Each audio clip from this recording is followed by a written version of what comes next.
everybody, Hi-Yo Silver, the Lone Ranger.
With his faithful Indian companion Tonto, the masked rider of the plains led the fight for law and order in the early western United States. The stories of his strength and courage, his daring and resourcefulness have come down to us through the generations. And nowhere in the pages of history can one find a greater champion of justice. Return with us now to those thrilling days of yesteryear. From out of the past come the thundering hoofbeats of the great horse Silver. The Lone Ranger rides again. Come on, Silver. Let's go, big fellow. Hi-Yo Silver! Hi!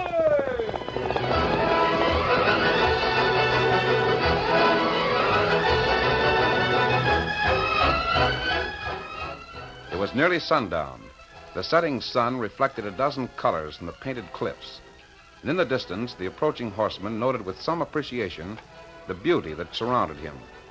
His eyes, however, searched constantly along both sides of the rocky trail, in the habit of a man accustomed to meeting danger in unexpected places. And yet, his keen vision missed the sudden death that waited for him high up in the rocks. The man who lay there in ambush slowly steadied the stock of his rifle against his cheek and took careful aim as the horseman came up the trail.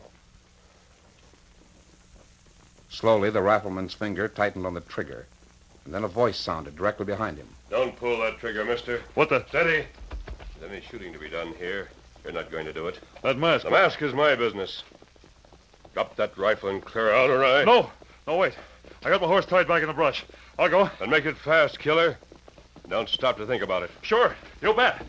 Steady, fella. Hit that!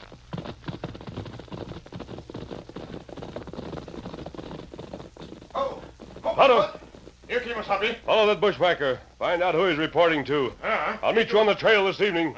Get him up, Scout. Hey, who's up there? At the place. I'm coming down to talk with you, Maxon. Don't make a play for those guns you're wearing. Well, I'll be a masked hombre. What kind of a deal is this, anyway? I wanted to give you some advice, Maxon. Advice, huh? How's it come you know my name? I make it my business to know the names of the gunslingers in this country, good and bad. Yeah, reckon you would at that. What's this business about offering advice? You might call it more of a friendly warning. Friendly? You packing 2 guns, hiding beside the trail, and toting a rifle to boot. This rifle came mighty close to putting you out of commission for keeps, my friend. What do you mean? I took it away from a man who was waiting in ambush up there. He was waiting for you, mister. That sounds pretty fishy to me. Does it? Here, Silver. Come here, boy. Say, it's a good-looking piece of horseflesh, fella. And how do you like the looks of the rifle in my saddle boot? What? Even a masked man doesn't travel this country on horseback carrying 2 rifles, does he? And you was telling the truth about some fella laying for me. Yes. But what in the name of blazes did you let the varmint go for? Why didn't you hang on to him? Why didn't you... I had my own reasons for that. And this warning you mentioned... Just this, Maxon.